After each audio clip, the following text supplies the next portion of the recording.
అది పాలతోటి చేస్తారు కలాకాండ్ అనేది. అది రామకృష్ణ పరమహంసకు ఒక ఆయనకు చాలా ఇష్టమైంది. అది ఒక 4 కేజీలు తీసుకొచ్చి ముందర పెట్టాడు. ఆయన భావావేశంలో ఉన్నాడు, భక్తి తన్మత్వంలో. ఆయన భోగ్య కాదు, కానీ ఆయన భక్తి తన్మత్వంలో ఉన్నాడు, పారవశ్యంలో ఉన్నాడు. తినేది ఆయనకు ధ్యాసకి లేదు. ఇక తింటూ పోయారు. 4 కేజీలు మొత్తం ఇది చేశారు. మామూలు 4 కేజీలు ముందర పెడితే తింటారా? మా డైజెషన్ సిస్టమ్ అన్న పనిచేయాలి కదా నాకు. ఎందుకు సాధ్యమైంది చెప్పండి? ఆ ధ్యాన యోగం వలన ఆ జఠరాగ్ని రగిలి ఏది తిన్నా భస్మం చేస్తారు. అంటే 1 కేజీ తిని జీర్ణించుకోవాలన్నా డైజెషన్ సిస్టమ్ బాగా పనిచేయాలి. కోడి చూసారా? రోజంతా తింటూనే ఉంటుంది, ఖాళీగానే ఉండదు. గింజలు పోయండి ఊరుకుంటారా? చిన్నపిల్లల్ని పల్లెటూళ్ళు అంటారు, కోడిలాగా వీళ్ళు ఒకసారి తినడు ఊరుకోడు, ఎప్పుడు తింటూనే ఉంటారు అంటారు. అవునా? చిన్నపిల్లలు కూడా బాగా తిరుగులాడుతుంటారు, డైజెషన్ సిస్టమ్ బాగా పనిచేస్తుంది. ఎప్పుడైతే ఈ హోటల్ ఫుడ్స్, ఇవి ఆన్లైన్ ఫుడ్స్ వచ్చినావో అప్పటి నుంచి వాళ్ళకు కూడా డైజెషన్ సిస్టమ్ పాడైపోతుంది. అట్లా కనుక ఈ విధంగా మనకు ఆరోగ్యం బాగుంటేనే ఈ ప్రపంచంలో ఏదైనా చేయగలుగుతాం.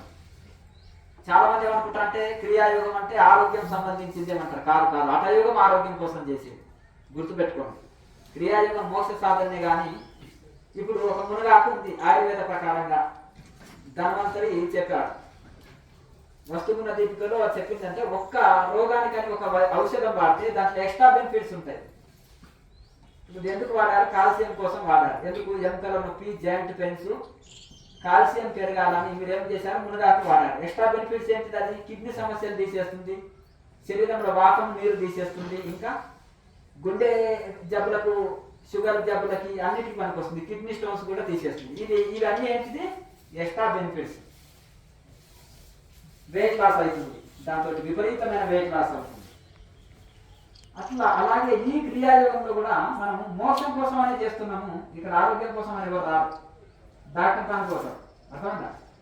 మోక్షం కోసం అనే చేస్తుంటే ఇది ఎక్స్ట్రా బెనిఫిట్స్. మొదటనే ఆరోగ్యం లాభం కలుగుతుంది కనుక ప్రతి ఒక్కరు నాకు ఆరోగ్యం చక్కబడ్డది, ప్రారంభంలో ఆరోగ్యం చక్కబడడం అనేది క్రియాయోగంతో. ఇక రెండో లాభం నాకు మనశ్శాంతి కలిగింది అని చాలా మంది అంటారు. అది మోక్ష సాధన చేస్తుంటే ఆటోమేటిక్గా మనశ్శాంతి వచ్చింది. కామధేనువు, కల్పవృక్షము, కామధేనువు, చింతామణి. కల్పవృక్షం చెట్టు కింద కూర్చొని ఏది సంకల్పిస్తే అది పని అయిపోతుంది. కనుక ఈ స్టార్టింగ్లోనే మీకు ఆరోగ్యాన్ని, మనశ్శాంతిని అన్ని ఇస్తుంది క్రియాయోగం. ఆరోగ్యము, మనశ్శాంతి, మోక్షము. మోక్ష సాధన చేస్తుంటే అన్ని సెపరేట్ అయిపోతున్నాయి. కనుక మనకు ఈ క్రియాయోగం అనేది అన్ని ప్రసాదిస్తుంది. ఇప్పుడు ఎవరన్నా హైదరాబాద్ వెళ్ళే వాళ్ళు, అర్జెంట్ మేము వెళ్తున్నాము సిటీకి రాని వాళ్ళు ఉంటే మీకు డౌట్ ఉంటే వాళ్ళు మొదలు అడగండి. ఎందుకంటే ఇక్కడ ఉండే వాళ్ళు ఎప్పుడైనా అడుగుతారు. మీకు ఏమైనా సందేహాలు ఉంటే అడగండి.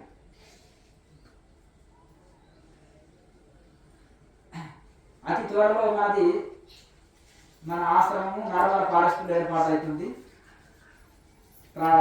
ఇదవుతుంది శ్రీశైలం హైదరాబాద్ బైపాస్ లోపల, అరణ్యం లోపల. అది మంచి. ఇప్పుడు ఇక్కడ చూసా మైక్ వినిపిస్తుంది, సౌండ్స్ వినిపిస్తున్నాయి. జాతర ఈ ఊళ్ళో వెంకటేశ్వర స్వామి జాతర జరుగుతుంది. ఒకప్పుడు చాలా బాగుండే, ఇంకా తగ్గిపోయింది. ఉన్న పొలాలు జాతర లాగే స్థలం అంతా అమ్ముతున్నట్టు ఉంటాను. దేవుని మాన్యాలు ఉంచుతున్నారు, ఉంచలేదు కదా. విగ్రహం బంగారు అయితే దేవుని విగ్రహాన్ని కూడా రాత్రికి రాత్రే మాయం చేసేస్తారు, అంతేనా కదా. అందుకనే సెక్యూరిటీని పెడతారు. దేవుడు కూడా సెక్యూరిటీని పెట్టవలసి వచ్చింది మరి. కనుక ఆ విధంగా మరి ఏ డిస్టర్బెన్స్ ఉండవు, ఏది ఉండదు కనుక ఫారెస్ట్లో ఏర్పాటు చేస్తున్నాము. ఆశ్రమం మనది అనుకొని దానికి అండదండగా ఉండాలి. అర్థమంతా? సన్యాసులు ఏం చేస్తాం అర్థమైంది కదా. మా పెద్దలు నాకేదో అప్పచెప్పింటుంటారు మా పూర్వీకులు, దాన్ని పెట్టి నేను స్థలమైన తీసుకోగలుగుతా. కానీ మరి నిర్మాణాలు ఉంటాయి కదా, ఉంటాయా ఉండాలి. అవునా? ఏ సన్యాసి సొంత తల్లిదండ్రులు ఇచ్చిన ధనం ఏం పెట్టాడు, అర్థమైంది కదా. ఊరంతా దోషం తన రక్త సంబంధికులకు పెట్టడము, అర్థమైంది కదా. ఈ పక్కనే ఉన్నారు వేరు ముద్రనే. కొన్ని 100 ఎకరాలు సంపాదించి కూడా బంధువులకు ఇచ్చేటోళ్ళు చాలా మంది ఉన్నారు. అన్ని ప్రాంతాల్లో ఉన్నారు అనుకోండి, అర్థమైంది కదా. రక్త సంబంధానికి ఇంపార్టెంట్ ఇస్తే, కుల మతానికి ఇంపార్టెంట్ ఇస్తే అతను సన్యాసి అనబడదు, సాధు అనబడదు.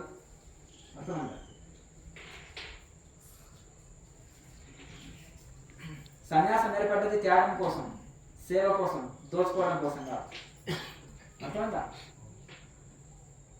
మీకు 2 కోట్లు ఇచ్చారనుకో ఏం చేస్తారు? పిల్లల పేరు మీద ఫిక్స్డ్ డిపాజిట్ ఏదో చేస్తారా? చేయరు. ఆ గృహస్థుల్లో కూడా త్యాగులు ఉన్నారు కొంతమంది. సన్యాసుల కంటే వాళ్ళే బెటర్. ఇప్పుడుండే స్వార్థపూరిత సన్యాసుల కంటే వాళ్ళే బెటర్.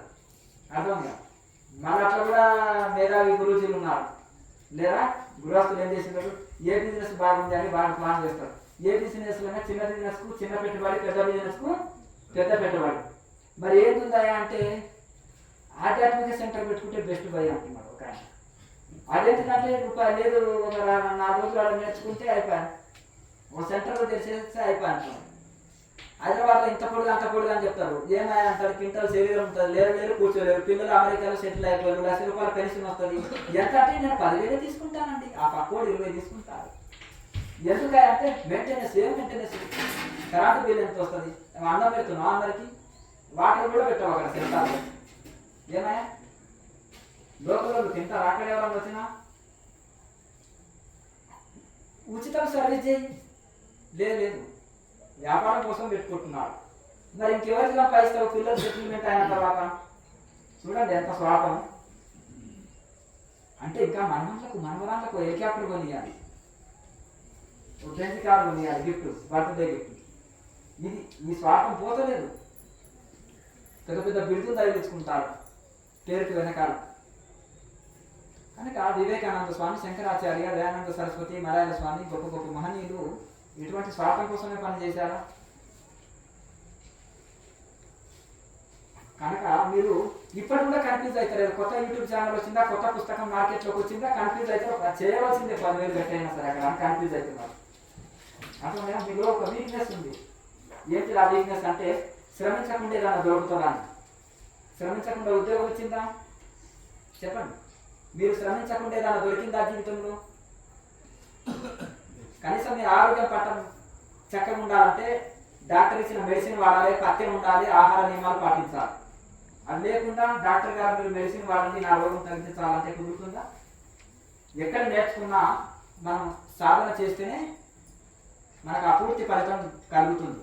ఇక మీ వీక్నెస్ల కోసం ఏం చేస్తారంటే ఏమీ తెలియని వాడు కూడా ఆ పుస్తకంలో ఈ పుస్తకంలో ఒక ముద్ర ఏదో కొత్తది చెప్తుంటారు. అర్థంగా ఒక రోజుకు 10 యూట్యూబ్ ఛానల్ గుర్తుంటాయి. తెలుసా మీకు ఆ విషయం? ఒక గురు పరంపర ఉంటుందని మీకు తెలియదు ఆ విషయం. ఇక్కడికి వచ్చిన వాళ్ళు తెలివైన అన్ని తప్పించుకొని వస్తారు, కానీ మళ్ళీ కన్ఫ్యూజ్ కావద్దని చెప్తున్నాను. నా దృష్టికి ఏదైనా కొత్తది మార్కెట్లోకి వస్తే నాకు దృష్టికి తీసుకొస్తారు. తీసుకొచ్చినప్పుడు నేను ఎంబడే స్కానింగ్ తీస్తాను ఒకసారి, అంతేనా కదా, ఎక్స్రే తీస్తాను కళ్ళతో. తీసినప్పుడు మనిషి అవసరం లేదు, అజ్ఞానం బయటపడుతుంది కదా. ఒక చిన్న ముక్క మాట్లాడితే అయిపోయాయి, అవునా కదా? మాట్లాడకపోతే పట్టుకోనికి కొంత టైం పడుతుంది, కానీ మాట్లాడితే మరి ప్రాణాయామం అనేది అందరూ తప్పు చేస్తున్నారు. అర్థం కదా? ప్రాణాయామం అనేది ప్రాణము కంఠంలో ఉన్నంత వరకు అంటారు కదా. కంఠంలో ప్రాణం ఉంది కాబట్టి ఈ కంఠం నుంచి సహస్రానికి చేయాలి. మీరు శ్వాస తీసుకుంటే ఎక్కడ వెళ్తుంది? ఇంతవరకే చెప్పినాను నేను, ఉదయం చెప్పిన. పొట్టలోకేనా? లెగ్స్ లోకి వెళుతుంది. సైంటిఫిక్ గా కంఠంలోకి వెళ్తుందా శ్వాస? లంగ్స్ లోకి వెళ్తే కదా, ఊపిరితిత్తుల్లోకే కదా. సైన్స్ ప్రకారమే కదా నేను మాట్లాడేది. ప్రాణము వేరు, ప్రాణవాయువు వేరు. మనం తీసుకునేది ఏంటిది? ప్రాణవాయువు. వదిలేది ఏంటిది? అపాన వాయువు, కార్బన్ డైఆక్సైడ్. తీసుకునేది ఆక్సిజన్, వదిలేది కార్బన్ డైఆక్సైడ్. ఇప్పుడు మనం తాగేది వాటర్, ప్యూర్ వాటర్, వదిలేది వేస్ట్ వాటర్. అంతేనా? అంటే మనం మంచినీళ్ళు తాగితే మూత్ర రూపంలో అది బయటకు వస్తుంది, ఇంకొక రకంగా వస్తుంది. చెప్పండి. చెమట రూపంలో. చెమట రూపంలో కూడా చెమట ఎండాకాలంలో బాగా పోతుంది కాబట్టి రోగాలు తక్కువ వస్తాయి. చెమట ఎండాకాలంలో చెమట ఎక్కువ పోతుంది, వాటర్ ఎక్కువ తీసుకుంటాం, చెమట ఎక్కువ పోతుంది, కనుక ఆరోగ్యం బాగుంటుంది. కనుక ఈ చెమట బాగా పోవడం వలన వాటర్ ఎక్కువ మంచిగా తాగినప్పుడు ఈ మూత్రం ద్వారా మలినాలన్నీ పోతాయి శరీరంలో. అలాగే తీసుకున్న వాయువు కూడా ఏం చేస్తుంది, లెంగ్స్ని క్లీన్ చేసి శరీరంలో అంతా శుద్ధి చేసి బయటికి వదులుతుంది. వదిలేది అపానవాయువు, తీసుకునేది ప్రాణవాయువు.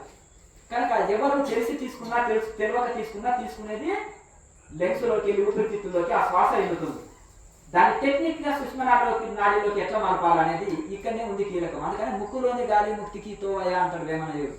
ముక్కులో గాలి అంటే తీసుకొని వదులుతున్నాం, అది ఎట్లా ముక్తికి మోక్షానికి మార్గం అవుతుంది.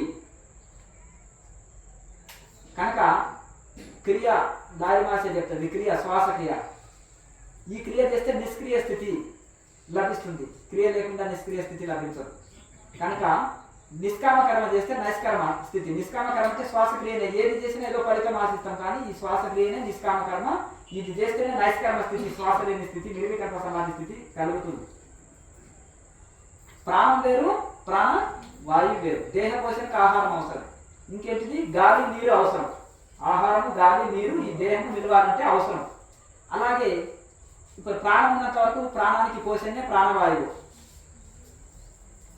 కానీ ఆ ప్రాణం కూడా హృదయంలో పుడుతుంది, శ్వాస హృదయంలో లయమవుతుంది. ఆత్మకు స్థానం ఏంటిది హృదయం. శ్వాస హృదయంలో పుడుతుంది, మనసు హృదయంలోనే పుడుతుంది.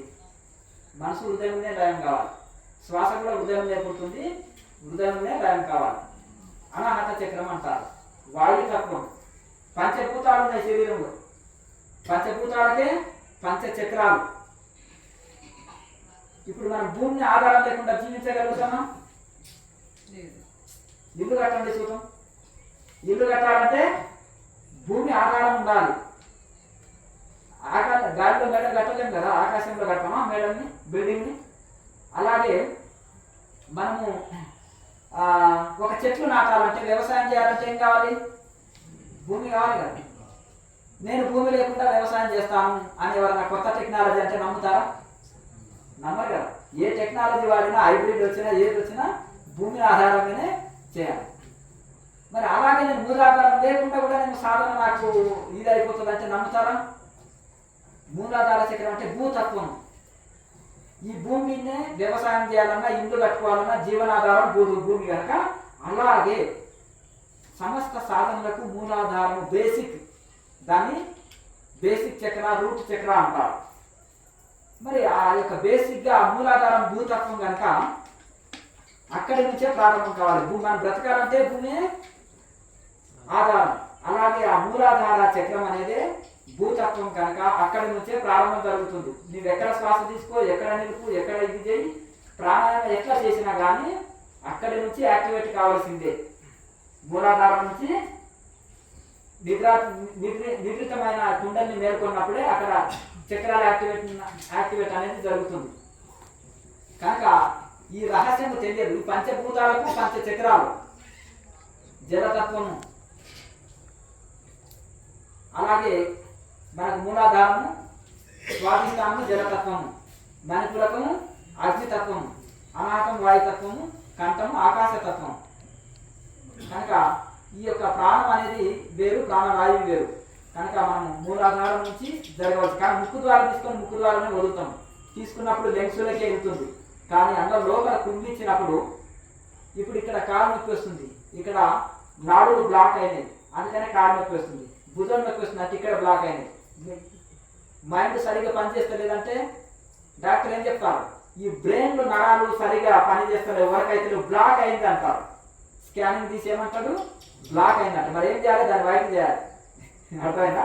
బ్లాక్ అయిందంటే ఏం చేయాలి? క్యూర్ చేసుకోవాలి. బ్లాక్ అంటే మరి బ్లాక్ వైట్ కాకుండా అది జామ్ అయిపోయినది, అది సర్క్యులేషన్ ఆగిపోయింది కనుక ఆ సర్క్యులేషన్ ఏం చేయాలి? మళ్ళీ క్యూర్ చేయాలి. ఆ వాయునాళాలు క్యూర్ కావాలంటే ప్రాణాయామం చేయాలి, రక్తనాళాలు శుద్ధి కావాలంటే ఆసనాలు కావాలి. కానీ ఇవి ఏవి లేకుండా కూడా, అంటే మనం ఏ ఆసనాలు లేకుండా కూడా ప్రాణాయామం ఒక్కదానితో కూడా రక్తనాళాలు వాయునాళాలు రెండింటిని కూడా క్యూర్ చేసుకోవచ్చు. మనం చక్కగా కూర్చొని లేము. పేషెంట్ ఎగ్జామ్ రాస్తారా? చదవగలుగుతారా? ఉద్యోగం చేయగలుగుతారా? చెప్పండి, ఏం చేయలేదు కదా. మరి ఆరోగ్యమే చక్కగా చేయనప్పుడు ఏం చేస్తాం మనం? మోక్షమే కావాలి కానీ ఆరోగ్యం చక్కగా ఉండాలి కదా. మోక్ష సాధన చేస్తే అన్ని బెనిఫిట్, ఒక్క దెబ్బకు 3 పిట్టలు, ఆరోగ్యం, శాంతి, మోక్షం, అంతేనా? కనుక అన్ని మనకు మహర్షులు విశాల భావంతో మనకు కనుక్కున్నారు. కనుక ఇది మనం ఏదో పుస్తకం చదివి పుస్తక నాలెడ్జ్ తోటే తప్ప ఆ ఒక పుస్తకం చూసినా ఇది టెక్నిక్ చేయమన్నారు, అది నేను ఫాలో అవుతున్నాను, నేను దేన్ని ఫాలో కాదు, నాకేం గురువు లేదని కూడా చెప్పుకుంటాను. కన్ఫ్యూజ్ కావద్దు.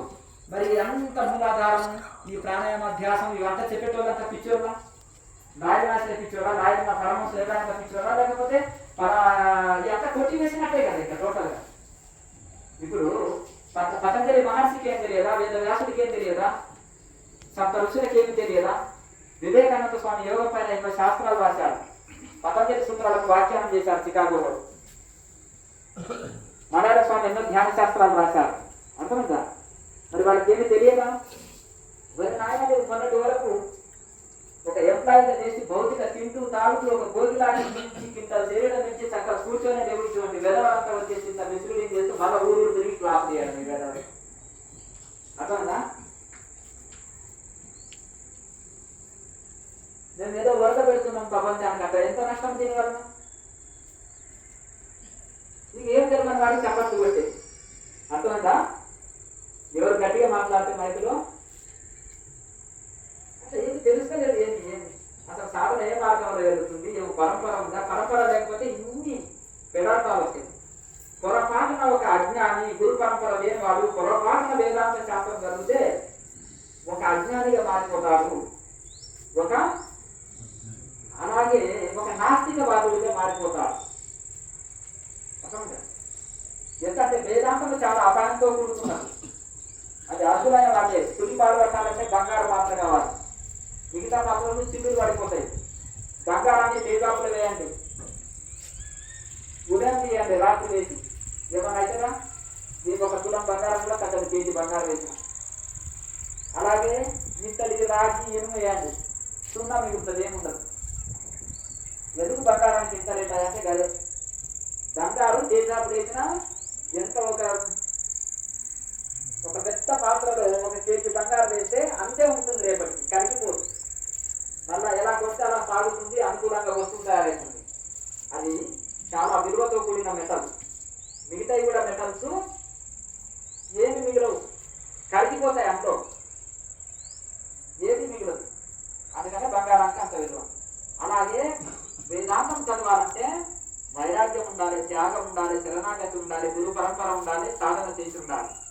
అది లేకుండా ఉట్టిగా చదివితే అనుకో, కొంతమంది నాస్తికుడు అట్లే పలుకుతారు, వేదాంత అదే పలుకుతారు, ప్లస్ కొత్తగా వేదాంతం పుస్తకం పట్టిన వాడు అదే మాట్లాడతారు. స్నానం ఎందుకు, బొట్టెందుకు, బోరం ఎందుకు, యోగ ప్రాణాయామం ఎందుకు, జపం ఎందుకు, ధ్యానం ఎందుకు, ఫ్యామిలీ ఎందుకు, పెళ్ళం ఎందుకు, పిల్లలు ఎందుకు, ఉద్యోగం ఎందుకు అంటారు. అర్థం లేదు, అది అనవసరం. అందుకనే ఓ అర్జున అజ్ఞాని లేకున్నావు, నువ్వు జ్ఞాని లాగా మాట్లాడుతున్నావు.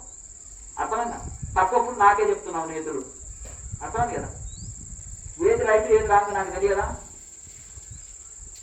ఇప్పుడు జ్వరం వచ్చిన వాడికి అంత చేదే ఉంటే చేదు ఉన్నట్టేనా? అర్థం కాదు కదండి. అలాగే వేదాంత పుస్తకము డైరెక్ట్ చదవకూడదని ఒక నియమం ఉంది, అధికారి ఉంటాడు దాన్ని. కనుక అది చదవడం వల్ల ఏమంటారంటే అంత వేదాంతం ఏంటంటే పైన స్టేజ్, అవధూత స్టేజ్ అని. ఇక నీకు ప్రాణాయామం ఎందుకు, చక్రాలు ఎందుకు, చక్రాల మాయ, భార్య పిల్లల మాయ, సంసార మాయ, చక్రాల మాయ, ప్రాణాయామ మాయ, జపం మాయ, ధ్యానం మాయ, స్నానం మాయ, దేవుడు మాయ అంటారు. అన్నప్పుడు ఏమంటుండ్రు? ఇప్పుడు నాస్తికుడిగా అవుతాడా కాదు? ప్రారంభంలో అన్నీ ఉంటాయి, విషయాలు అనేవి ఏముంటాయి? నువ్వు అసాధన చేయకుండా ఆమె కలెక్టర్, ఆమె డాక్టర్ అంటే నువ్వు పుస్తకం చదవకుండానే ఆమె డాక్టర్, ఆమె కలెక్టర్ అంటే ఆ కలెక్టర్ అయిపోతావా? అలాగే నువ్వు స్టార్టింగ్ లో చిన్నపిల్లవాడికి చాలా ఎక్కువ పుస్తకాలు ఉంటాయి.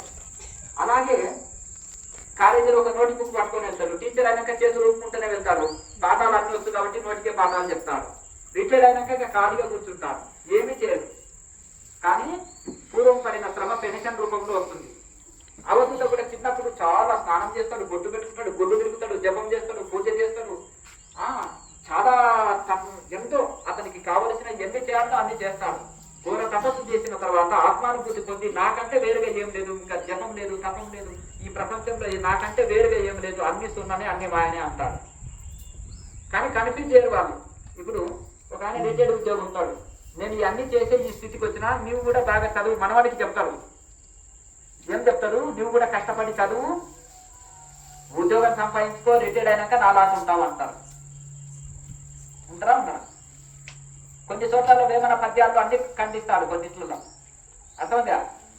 ఆయన ఉద్దేశం ఏంటంటే అక్కడే 40-50 సంవత్సరాలు చేసుకుంటూ టైం వేస్ట్ చేసేటోళ్ళకి వచ్చావు అన్నాడు, కానీ అది వద్దని కదా ఆయన ఉద్దేశంతో. ఒకవేళ ఆయన డైరెక్ట్గా ఉంటే అడిగినా దానికి ఆన్సర్ చేస్తాను. అర్థమైందా? అర్థమైంది కదా. నేను కూడా కొన్ని తత్వాలు రాసిన, ఎంత రాసిన, ఈ అనవసరంగా కర్మకాండంలో 50 ఏళ్ళు 40 ఏళ్ళు వేస్ట్ చేసుకునేటోళ్ళని కలిగేస్తూ రాసిన. మరి దానికి నేనే వివరణ ఇస్తున్నా కదా ఇప్పుడు. దాని కింద కూడా నేను వివరణ ఇచ్చిన. కొంతమంది క్వశ్చన్ చేస్తూ పోతుంటారు తత్వాల్లో, పద్యాలలో, కానీ కింద ఇదొద్దు అదొద్దు అంటారు. మరి ఏం చేయాలనేది వాళ్ళకు ఇవ్వాలి కదా జవాబు. దాంట్లో నేను ఆన్సర్ చేస్తాను. ఒక 20-30 లైన్స్ రాసినాను, క్వశ్చన్స్ వేసి టోటల్గా దానికి ఆన్సర్ ఒక లైన్లో ఇచ్చేస్తాను. అప్పుడు వాళ్ళ డౌట్ క్లియర్ అవుతుంది. అర్థం కాదు. ఇప్పుడు కొంతమంది విగ్రహారాధన ఇదొద్దు అదొద్దు అని అంటారు. మరి ఏం చేయాలి? ఆన్సర్ చేయాలి కదా. ఏం చేయకపోతే అది చేయక ఇది చేయక వాడు నాస్తికుడు అయిపోయి ఇది అయిపోతుంది కదా. మరి ఏం చేయాలనేది కూడా ఆన్సర్ ఇవ్వాలి.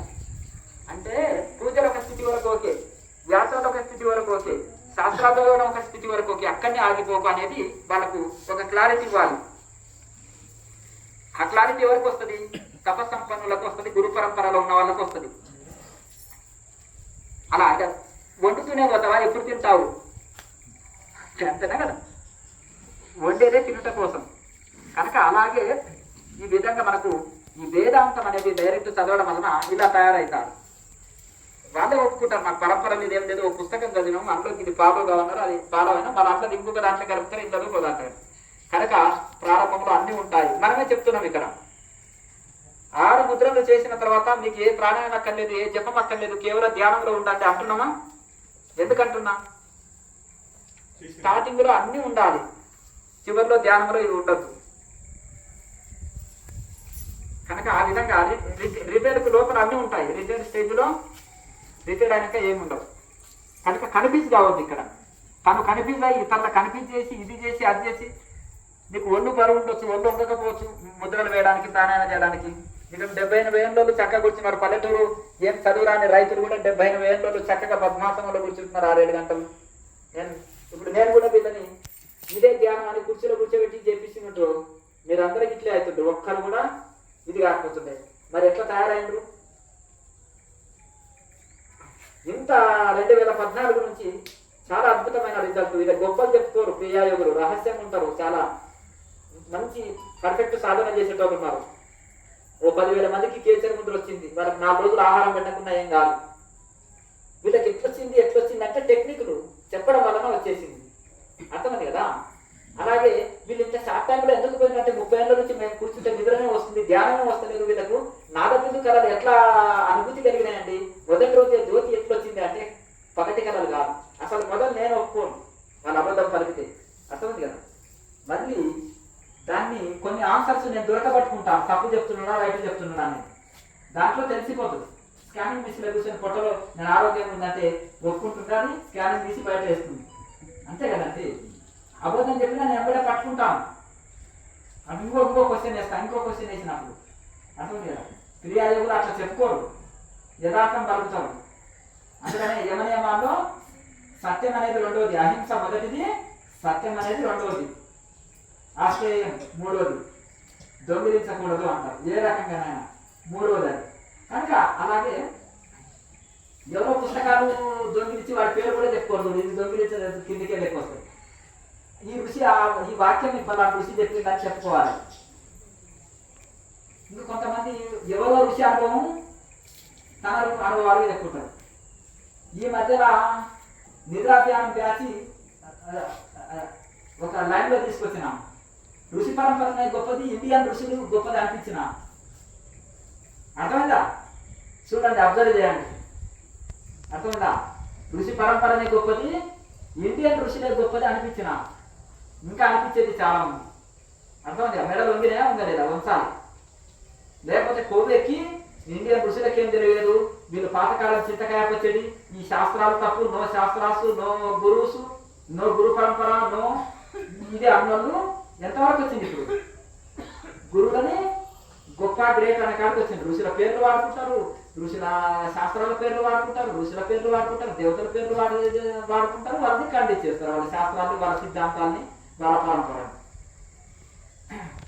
కనుక ఇట్లా ఇంకా చాలా ఉంది. కేవలము బెంచికాడ పేరు వాడుకొని డూప్లికేట్స్ అమ్మొద్దు కదా. ఇక్కడ కూడా ఇంకా జరుగుతుంది. ఋషుల పేర్లు శాస్త్రాల పేర్లు వాడుతున్నారు కానీ ఆ ఋషులు చెప్పింది చెప్పట్లేదు. ఇప్పుడు క్రియాయోగం అనే చోట అందరు క్రియాయోగం చెప్తున్నారా? ఒక ఆమె ఏదో సుష్మనా యోగం అని చెప్తుంది. అది క్రియాయోగానికి సుష్మనా యోగానికి ఏం సంబంధం ఉంది? సుష్మనా యోగం అన్నా, క్రియాయోగం అన్నా, కుండలిని యోగం అన్నా ఒకటే. ఆసన, ప్రాణాయామ, బంధన, ముద్ర, క్రియాస 5 స్టెప్స్ తోటి ఉంటుంది.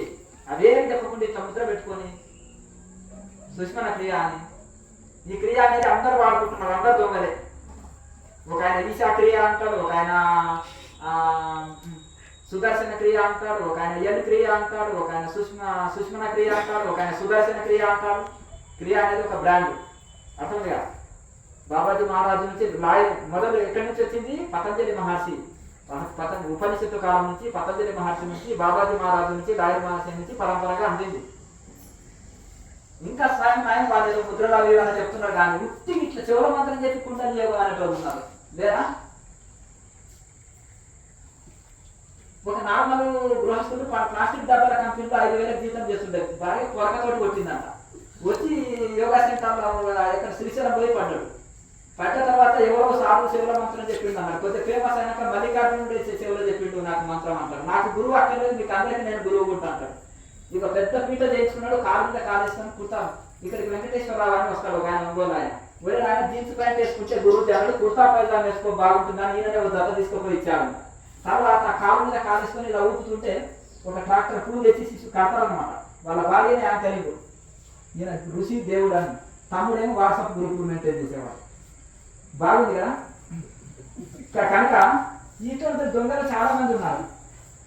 అటువంటి పూలు అయితే ఒక 4 కట్టేస్తారు. ఇంకా మీకు కూడా గురువు గారి పాదాలు ఇట్లా ముందర వేస్తే అందరు పూలు పోసి బోర్లబడి మొక్కుతుంటే ఇక పూలు నిండగా ఉండాలి. మీకు ఒక వైబ్రేషన్ వస్తుంది. నాకు ఎప్పుడు వస్తుంది తాగడానికి, పాద పూజ కానీ, అంతేనా?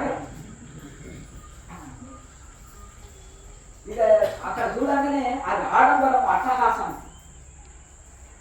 ఈనాడు రేపు ఒక సన్యాసి కూడా కాలు కొట్టించుకొని ఆలోచన చేస్తున్నారు. ఒక నార్మల్ గ్లాసు చిన్న చీప్ టిక్ ఎంత బాగుంది. చివర మంత్రం చెప్తే కుండలిని యోగం అయిపోయింది. అసలు కుండలిని యోగం అంటే ఏంటిది? ఎటు పోతుంది ఆధ్యాత్మికత ఎటు పోతుంది? బాగుంది కదా. సాఫ్ట్వేర్ నెలంతా కిందికి మీద కొట్టుకుంటే ₹1,00,000 రోజు జీతం. చిన్న చిప్ టిప్ తోటి రోజు 1,00,000 సంపాదించవచ్చు.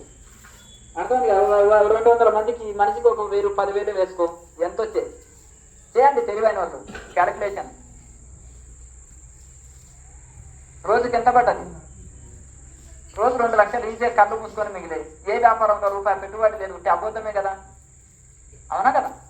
మరి మన సేవ చేస్తున్నారా అంటే సేవ ఉందేమన్నా? ఏదో కొన్ని సమాజం సేవ కోసం అని వచ్చిందంటే పెద్దగా ఇది కాదు. కనుక ఇది చాలా ఇది ఉంటుంది అన్న. ఇది తెలియదు కదా, అందరికి తెలియదు కదా. ఇది ఇంత లోతుకి ఎవరు ఆలోచించరు. నా 10,000 అని మీరు అనుకుంటారు, అవునా కదా. అట్లా ఈ విధంగా ఎటు వెళ్తుందో ఆధ్యాత్మికత, అంతేనా? తెలియదు. ఒక ఆయన వచ్చాడు, నీకు మార్కెట్ బాగుంది స్వామీజీ, నేను మార్కెటింగ్ చేసి పెడతాను. ఏంటిదయ్యా అంటే మన KMC దాలే అన్నాడు. సారు స్వామి అన్నాడు. మరి ఏం చేస్తావయ్యా అంటే, నీకు 500 ఎకరాలు కావాలన్నా స్వామీజీ, ఒక బెంచ్ కారు డ్రైవర్ని పెడతా, ఎంజాయ్ చేయి స్వామి, ఊరికి ఎందుకు నీకు తిప్పలు పడతావు. ఏంటిది ఆయన అంటే, నిన్ను చాలాసార్లు అబ్జర్వ్ చేసిన, ఏదన్నా ఆఫీస్ వర్క్ ఉంటే తార్ రోడ్డు మీద చెప్పులు లేకుండానే స్పీడ్గా నడుచుకుంటే వెళ్ళిపోవు స్వామి. నువ్వు చిటికేస్తే 100 మంది పనులు చేయాలి. అర్థమైంది కదా. నేను అబ్జర్వ్ చేసిన వంటల కాడ కూడా ఉంటే అన్నం కూర నీవే చేసిన ఒక్కోసారి. అట్లా చేయదు స్వామి, దూరం ఉండాలి. గురువు చెప్తాడన్నప్పుడు ఇలా అనాలి, నువ్వు ఇలా అను స్వామి అంటే. మరి ఏం చేస్తావు నాయన అంటే, నీకు ఏదంటే అది ఇస్తా. ఒక హెలికాప్టర్ కావాలన్నా నేను ఏర్పాటు చేస్తా. ఇంకో ఒక VIP తోటి మాట్లాడలేదు. ఆ ఫోన్ కాల్లో వాడు 100 కోట్లు ఇస్తా అంటున్నాడు నాకు. అర్థమైంది కదా ఎంత పెద్ద వ్యాపారం ఉందో చూడు. సరే పోయి 100 కోట్లు కొడతాం ట్రాన్స్ఫర్, ఏ ట్రస్ట్ ఉందో చూడు. ఆ గురుజీ గురించి నువ్వు అంత గొప్ప చెప్తున్నావు అంటే వీరికి ఎంత పలుకుబడి ఉందో చూడు. అర్థమైంది కదా. బెంగళూరుకి వెళ్ళి ఒక బడా నేత ఉన్నాడు, అర్థం 8 గంటల నేత, అర్థమైంది కదా. ఇక చూడు మరి ఎంత ఇది ఉంది, ఎంత పలుకుబడి ఉందో ఇంత చూడు. నేను మనిషికి 10 కోట్లు ఒక తక్కువ తీసుకురాను గురువు గారు, నువ్వు నాకు ఆజ్ఞ ఇస్తే అంటాడు. అంటే అతనికి చాలా పలుకుబడి ఉన్నాడు. అయితే ఇప్పుడు ఎటు వెళ్తుందో ఆధ్యాత్మికం అర్థమైతలేదు. సరే నేను అన్నాను, నువ్వు ఎట్లకెళ్ళాలని తీసుకొచ్చి డెవలప్ చేయగానే ₹1 టికెట్ పెట్టుకుంటు చూడు అన్నాను. అట్లా కుదురుతుంది, నేను పెట్టుబడి పెట్టినప్పుడు మరి వసూలు చేసుకోవద్దా? అర్థమైందా? సినిమా టాకీస్ పెట్టుకుంటే టికెట్ పెట్టవద్దా అక్కడ? పాపం రామోజీరావు అంటే పాపం ప్రపంచ బ్యాంకుల్లో అప్పులు తెచ్చి ఏదో ఒక అది కట్టుకున్నాడు, ఫిలిం సిటీ కట్టుకున్నాడు. పాపం ఆయన టికెట్ పెట్టుకోవడంలో కొంత ధర్మం ఉంది. ఆయన గిట్టుబాటు రేటు నౌకర్లు వదలాలి. ఉచిత 10,000 కోట్లు దోసుకొని వచ్చిన దొంగలు కూడా ఆ రామోజీరావుని కాపీ కొట్టేసి టికెట్ పెడతారు, గేట్ టికెట్ 1000 కోట్లకే కడతారు, 10,000 కోట్లు వసూలు చేస్తారు. ఇప్పటికి కూడా ఆ వెబ్సైట్ లో వసూలు చేస్తున్నారు. కొట్టండి, నేను అబద్ధం చెప్తే. అర్థమైంది కదా. అన్ని కట్టడాలు నిర్మాణాలు అన్నీ అయిపోయినాయి కదా, ఇంకా ఇప్పటికీ వసూలు జరుగుతూనే ఉన్నాయి. అర్థమైందిగా. ఒకటి పెళ్లి అయిపోయింది, అర్థమైంది కదా. వాడు చనిపోయాడు కూడా, వాడి పేరు మీద ఇంకా కట్నం తీసుకుంటాడు, పెళ్లి కట్నం. అట్లా ఉంది పరిస్థితి. అది ఎప్పుడో జరిగిపోయిన ప్రోగ్రామ్స్ ఇప్పటికి కూడా వెబ్సైట్ లో వసూళ్లు జరుగుతూనే ఉన్నాయి. ఎటెంతుందో ఆధ్యాత్మికతం ఎట్లయితే 4 వేదాలు వచ్చంటారు, బ్రాహ్మణ పండితులం అంటారు, అంటారు, సన్యాసులం అంటారు. ఏం వదులుతుందో తెలుస్తలేదు. వీళ్ళు కట్టప్పలు, కట్టు బానిసలు. అప్పుడు బానిసలు నమ్ముకున్నాడు, ఏం న్యాయం చేస్తారు? తను అనుసరించి వచ్చారనుకోండి, వాళ్ళకి ఏం న్యాయం చేస్తారు? అర్థమైందా? కనుక సర్వాధికారాలు ఒక సన్యాసికి ఉండాలి. యోగి యూపీలో చెప్తున్నాడా మీటర్ నేను నాశంగా దేనికన్నా లొంగుతారు. కనుక ఒక ఆశ్రమం ఉంది, ఆశ్రమాన్ని కూడా లేదు, ఆశ్రమ ప్రాపర్టీ వాళ్ళ గురువు ఇచ్చింది అంతే, దాన్ని కూడా ఏం పెంచుకోలేదు. ఈ పొలిటికల్ అంతా పెట్టుకోండి. అర్థమైందా? అట్లా ధర్మంగా పరిపాలించేటోళ్ళు ప్రపంచాన్ని మారుస్తారు. అర్థమైందా? వివేకానంద స్వామికి ఏమైనా స్వార్థం ఉందా? ప్రతి రూపాయి డొనేషన్ వచ్చింది, సద్వినియోగం చేశారు. ప్రపంచం అంతా రామకృష్ణ కృష్ణ మిషన్ స్థాపించారు. గురువు పేరు అది కూడా వివేకానంద మిషన్ పెట్టుకోలేదు. అర్థమైంది? గురువు భక్తులు ఉన్నవాడు కనుక రామకృష్ణ మిషన్ అని పెట్టాడు. కనుక ఇప్పుడు ఇదిగో 4 పుస్తకాలు చదివి కొంత తెలివి ఉంటే అయిపోయాయి, అంతేనే కదా. తన సొంత పేరు విన్నే చేసి పడేస్తాడు, అంతేనా? అదే గురుభక్తి. శంకరాచార్య ఎంత గొప్పవాడు, గోవింద గౌడ పాదుల దాసుని అని చెప్తున్నాడు. ఆయన శిష్యరత్నాన్ని అని రాసుకుంటారు ప్రతి గ్రంథంలో. వాళ్ళ గురువాజ్ఞతో వాళ్ళంతా సేవకు వచ్చారు, ప్రపంచ సేవ కోసం వచ్చారు. కనుక ఆధ్యాత్మికం అనేది 100% ఇప్పుడు రాంగు మార్గంలో వెళ్తుంది. అతి తక్కువ సెంటర్స్ ఉన్నాయి, తక్కువ మంది గురువుజీలు ఉన్నారు, తక్కువ మంది సన్యాసులు ఉన్నారు, తక్కువ మంది మహానుభావులు ఉన్నారు సేవ చేసేటప్పుడు. మిగతాలంతా దోపిడి మనసులే ఉన్నారు. ₹10 సేవ చేస్తే ₹1,00,000 దోచేటోళ్ళు ఉన్నారు ట్రస్టుల పేరు మీద. ఏటీజీ అని ఇస్తుంది గవర్నమెంట్, ఎగ్జామ్షన్ వస్తుంది, పన్ను రాయి. మరి డొనేషన్లు తీసుకోకూడదు ఆ సర్టిఫికెట్ ఇచ్చినప్పుడు. FCRA అంటారు, ఫారిన్ ఫండ్ ఎగ్జామ్షన్ వస్తుంది. అప్పుడు డొనేషన్లు తీసుకున్నప్పుడు ఫీజులు తీసుకోకూడదు. అర్థమైందా? అన్ని రకాలుగా ఇది చేస్తుంటారు, రాంగ్ వేలో వెళ్తుంది. అర్థమైంది కదా. సేవ అంటే ఏంటిదో, ఎట్లా చేయాలనో, ఎంతమందికి చేయాలనో అర్థమైంది కదా. ఒక 100 కోట్లు ఉంటే ప్రపంచాన్నే మార్చవచ్చు, నేను మార్చి చూపిస్తాను. అర్థమైంది కదా. ఈ రక్త సంబంధం వాళ్ళు ఎవరు ట్రస్టులో ఉండరు. అర్థమైంది కదా. సెంటిమెంట్ ఉండదు, నిస్వార్థ సేవకులే అయి ఉండాలి. మన దుడ్డు ఒకరి చేతిలో ఇచ్చిన అనుకో, కోటీశ్వరుడి చేతికి ఏం సేవ చేస్తాం? మనం నమ్మి వస్తారు ఎంతో మంది. ఒక స్వామీజీని, ఒక ట్రస్ట్ నమ్మి కొన్ని లక్షల మంది భక్తులు, డివోటీసు దానికి డొనేషన్ ఇస్తారు. తీసుకుపోతావు, ఒకరి చేతులు పెట్టి వాడిని కోటీశ్వరుడు చేసినట్టే కదా.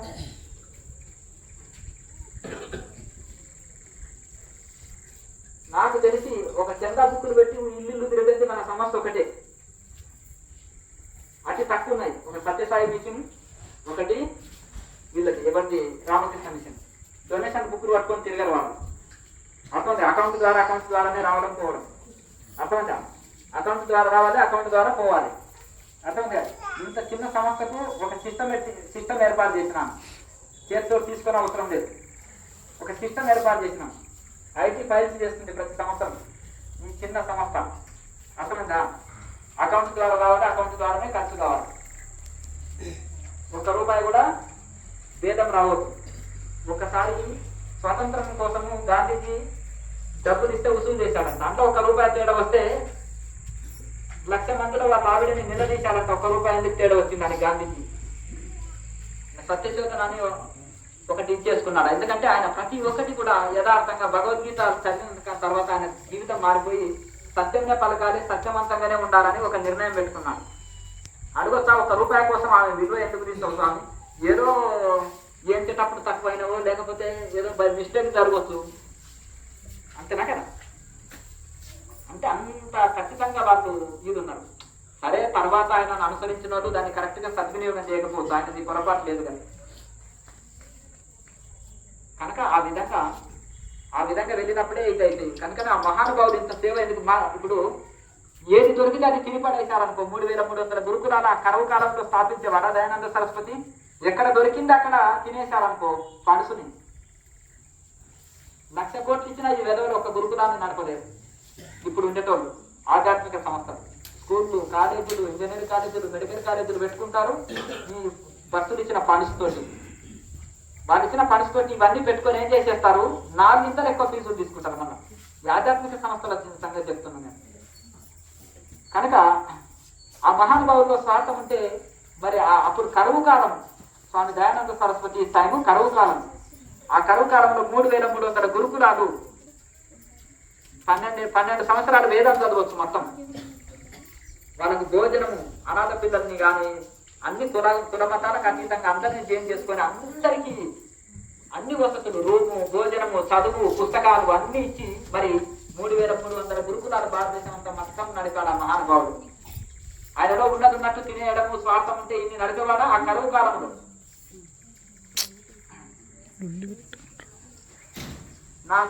నాకు తెలిసిన వాళ్ళు హైదరాబాద్ దగ్గర గురుకులాలు కడతాము, ఆశ్రమాలు కడతాము, లేకపోతే ఇవి కడతాం అన్నట్టు నార్మల్ ఎంప్లాయీస్ కూడా 100 ఎకరాలు కబ్జా పెట్టుకున్నారు హైదరాబాద్ చుట్టూ. ఎవడేం కట్టేయలేదు, పిల్లల అకౌంట్లోకి వెళ్ళిపోతాయని. చాలా ఘోరం. ఎందుకంటే ఆధ్యాత్మిక ఫీల్డ్ ఉన్నా కాబట్టి నేను ఆధ్యాత్మికం గురించి చక్కగా మాట్లాడగలుగుతాను, చర్చించగలుగుతాను. లోపతాపాలు నాకు బాగా తెలుసు. ఒక పొలిటికల్ లీడర్ ఉన్నాడంటే అందులో జరిగేది ఎవరు ఎంత తిన్నారు, ఎవరు ఎట్లా ఉల్టా పల్ట అనేది ఒక లీడర్ తెలుసుకోగలుగుతారు. అర్థమైంది కదా.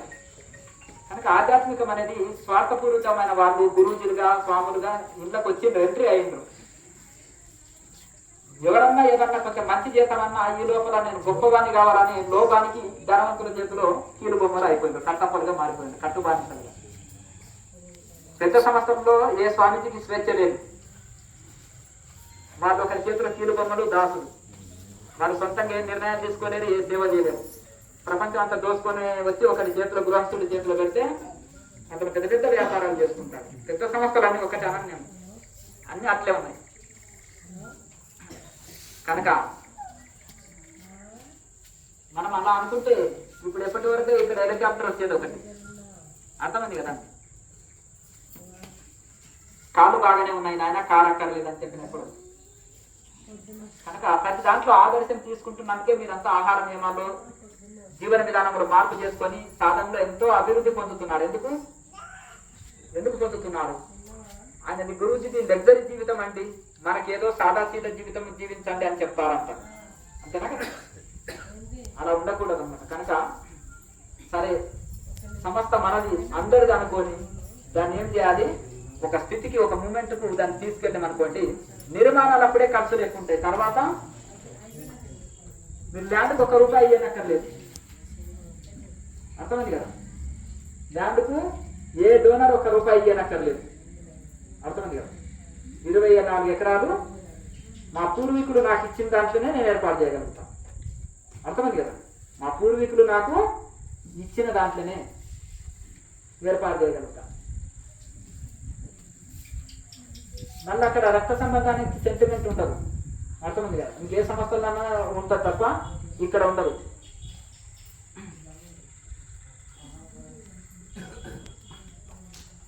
నేను పుట్టిన జిల్లా, నేను పుట్టిన వంశంలో నుంచి ఎవరు ట్రస్టీలుగా ఉండరు. అర్థమైందా. అది ఆదర్శం ఉండాలి.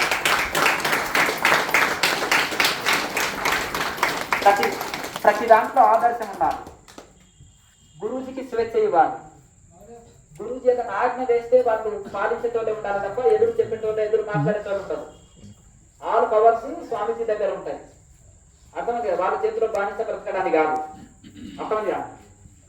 నాకు చెక్కు పవర్ లేదండి, నా పేరు మీద ఏం ఆస్తులు లేవండి, నాకు బ్యాంకు బ్యాలెన్సులు లేవండి. మరి 1,00,000 కోట్లు తీసుకొచ్చి ఒక గృహస్థుడి చేతిలో పెడితే వాడి పాద పూజ చేసి రోజు నెత్తిన చల్లుకుంటాను, పిలక గడుపుకుంటాను వెనక.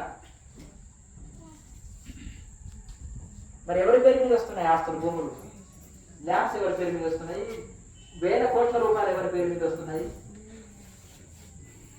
ఒక స్వామీజీకి సర్వసంగ పరిత్యాగం అని మీ పేరు మీద వస్తున్నాయి. మరి నాకు చెక్కు పవర్ లేదు, ఆస్తులు నా పేరు మీద లేదు, మరి ఎవరి పేరు మీద ఉన్నాయి? టోటల్గా నేను ఒక కూలివాడిని అని చెప్పుకుంటున్నాడు కదా. మరి కూలివాడికి అడిగే హక్కు లేదు కదా, డొనేషన్ కలెక్ట్ చేసే అర్హత లేదు కదా, ఉందా?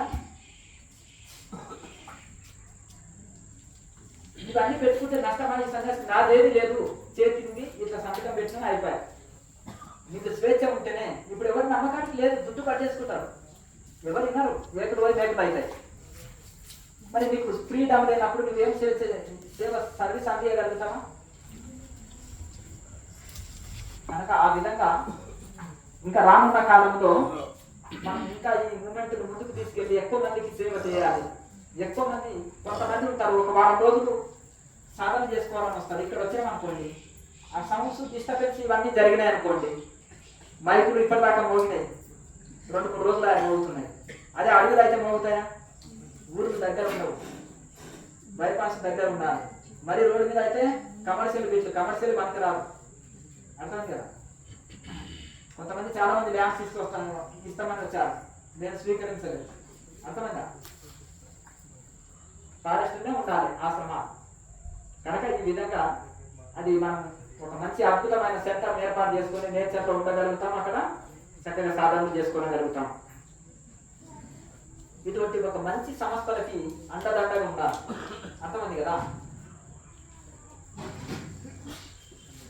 నెలకు ఒక లారీ డైమండ్స్, లారీ బంగారు, లారీ నోట్లు ఎత్తుకొని వెళ్ళిపోతుంటారు. తిరుపతి ఉండి వేస్తే కూడా గ్యారంటీ లేదు, శ్రీశైలం ఉండి కూడా నో గ్యారంటీ.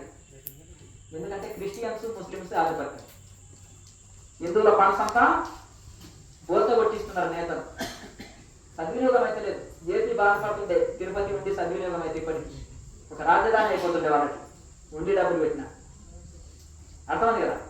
దొంగలు తినేస్తున్నారు, ఏది దక్కనిస్తలేరు, దేవాలయాల భూములు దక్కనిస్తలేరు, గవర్నమెంట్ భూములు దక్కనిస్తలేరు. అర్థమైంది కదా.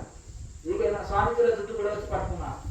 అర్థమైంది కదా. వాళ్ళు కూడా వాళ్ళ కింద బానిసలు అయిపోయారు. ఈ గురూజీలు, స్వాములు అనేటోళ్ళు వ్యవహారం చెడిపోయింది, అన్ని దొంగ ట్రస్టులే అయిపోయింది. అర్థమైంది కదా. అక్కడ గవర్నమెంట్ ద్వారా సర్టిఫికేట్ తీసుకున్నప్పుడు ఆ కట్టుబడి లేరు, ఐటీజీ FCRA అంటారు. ఈ సర్టిఫికెట్లు తీసుకున్నప్పుడు లేదు, దాన్ని ఫండ్స్ తీసుకోకూడదు. ఫండ్స్ తీసుకోవాలి కానీ ఫీజులు తీసుకోకూడదు. కనుక వ్యవహారము మొత్తం మారిపోయింది ఆధ్యాత్మికం. కనుక ఆధ్యాత్మికం ఒక ఆదర్శ పురుషులతోటి, త్యాగజీవులతోటి రక్షింపబడుతుంది. కనుక ప్రతి రూపాయి కూడా సద్వినియోగం అవుతుంది. ఇక్కడ ఇన్ని సంవత్సరాల నుంచి ఆశ్రమ చరిత్రలో నేను ఎన్నడూ నోరు విప్పి డబ్బు గురించి మాట్లాడలేదు, చెప్పలేదు. అర్థమైంది కదా. 18 సంవత్సరాలు అయింది సంస్థ. ఎక్కడ చందా బుక్కులు ఇచ్చి కూడా బయట తిప్పలేదు నేను, ఏ కార్యకర్తని. అర్థమైంది కదా. ఇప్పుడు కూడా చెప్పినాం కదా. ఒక సిస్టమ్ పెట్టినాం, అకౌంట్ రావాలి, అకౌంట్ ద్వారా వెళ్ళాలి, సిస్టమేటిక్ నడవాలి. 1 రూపాయి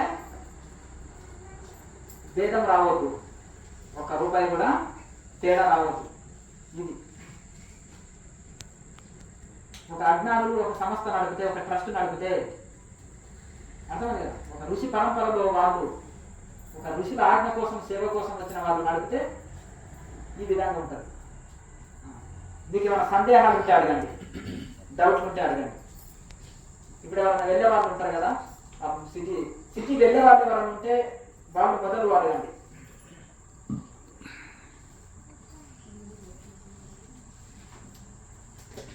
ఏం సందేహాలు ఏం లేవా?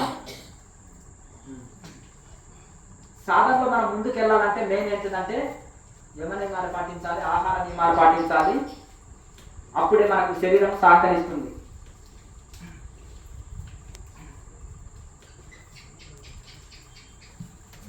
చాలామంది పూర్వకాలంలో భోజనానికి ఇప్పుడు భోజనానికి డిఫరెన్స్ ఒకసారి మీరే ఆలోచన చేసుకోండి. పూర్వకాలంలో కర్రల పొయ్యి మీద కుండల మట్టి పాత్రలో ఉండేవాళ్ళు. ఇంకొకటి మిషన్లు లేవు, అన్ని బియ్యం కూడా దంచేవాళ్ళు, విసిరేవాళ్ళు, చేదురుబాబు నీళ్లు చేసేవాళ్ళు. అప్పుడు ఫిల్టర్ ఏంటంటే నీళ్లు కాసి తాగేవాళ్ళు లేదా వస్త్రంతో వడగట్టి తాగేవాళ్ళు. మరి అప్పుడు పచ్చళ్ళు పెట్టినా కానీ వంటలు చేసినా ఏం వేసేవాళ్ళు? ధనియాలు, మిరియాలు, ఇంకేమి ఇప్పుడు అల్లం బాగా వేసేవాళ్ళు. తర్వాత మన మెంతులు, అలాగే జీలకర్ర, ఇవన్నీ కూడా చాలా చాలా ఉంటాయి అందులో కూరల్లో వేసేవి. ఇవన్నీ కూడా వేసారు. వేస్తున్నారా? ఎవరైనా అమ్మగారు చేతులు ఎత్తండి చూద్దాం. జీలకర్ర వేస్తున్నారా? మెంతులు వేస్తున్నారా? వామ వేస్తున్నారా? మిరియాలు వేస్తున్నారా? సరే, ఇప్పుడు యూట్యూబ్ వరల్డ్ అయింది, కొన్ని కొన్ని మారుతున్నారు. కానీ ఇవన్నీ వేస్తారు. కానీ ఆ ఫంక్షన్కి ఒక్కరోజే కదా స్వామి అని వరుసగా 10 రోజులు ఫంక్షన్ చేస్తున్నాం. పొట్ట పాడైంది స్వామికి అంతేనా కదా? అవునా కదా? ఫంక్షన్లో ఏం పెట్టుకోవచ్చు లేదు. ఈ రోజు అలసిపోయినాము కాదు, ఈ రోజు అలసిపోయినాము ఏదో ఆన్లైన్ ఆర్డర్ అంటే రోజు తిని బోరు కొడుతుంది ఒకటే వంట అన్నట్టుగా డిఫరెన్స్ కోసం మళ్ళీ ఇస్తున్నారు. అక్కడ వ్యవహారం జరిగిపోతుంది. అట్లా కాకుండా ఇంటి భోజనమే వండుకొని తినండి, చక్కగా చేసుకొని తినండి. ఏ ఆరోగ్య సమస్యలు ఉండవు, ఆరోగ్యవంతమైన శరీరం ఉంటుంది, చాలా చక్కగా ఉంటుంది. అర్థమైందా? మాకు ఈ శాకాహారం దొరకదు మా దేశాల్లో. ఎంత రుచికరమైన భోజనం, ఎంత కాస్ట్లీ భోజనం, ఎంత ఎక్స్పెన్సివ్ భోజనం అంటున్నారు ఫారినర్స్ వచ్చి. అర్థమైంది కదా? ఇప్పుడు మనం నెయ్యి వాడతాం, అక్కడ ఎంత ఖరీదు అంతేనా కదా? జీడిపప్పు, బాదం పప్పు, ఇవన్నీ కూరల్లో పొడి కూడా వేస్తాం.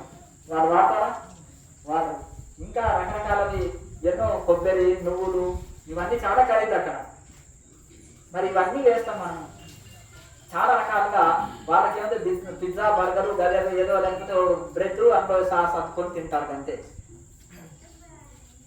అంతేనా? వాళ్ళది చాలా చాలా మీరు ఇండియన్ భోజనం చాలా ఖరీదు భోజనం అంటారు. మనకి ఇక్కడ ఖరీదు ఏం కాదు, మనకు నార్మలే. కానీ వాళ్ళతో పోల్చుకుంటే మనకు ప్రతిదీ ఇక్కడే పండుతాయి కాబట్టి మనకు తక్కువనే అది వస్తుంది. అలాగే మన భోజనం చాలా పర్ఫెక్ట్. ప్రతిలో అంత మూలికలు, ఔషధులు కలుస్తాయి. మన ఆయుర్వేదంలో కూడా ఒక కెమికల్ ఫ్యాక్టరీ దగ్గర పోయి చూడండి, అలోపతి ఫ్యాక్టరీ దగ్గర చూడండి, ఎంత దుర్వాసన వస్తుంది, ముక్కులు పగిలిపోతాయి. అలాగే ఆయుర్వేద ఫ్యాక్టరీ దగ్గర సువాసనలు వస్తుంటాయి. మూలికలు, ఆకులు, ఇవన్నీ సువాసనలు వస్తాయి. ఎన్ని రోజులు ఆయుర్వేదం వాడినా సైడ్ ఎఫెక్ట్ రాదు. కానీ ఇదైతే ఇంకొకటి, కొన్ని ఆయుర్వేద ప్రొడక్ట్ కొందరికి ఇవ్వాలి అని వచ్చినాము కొంతసేపు.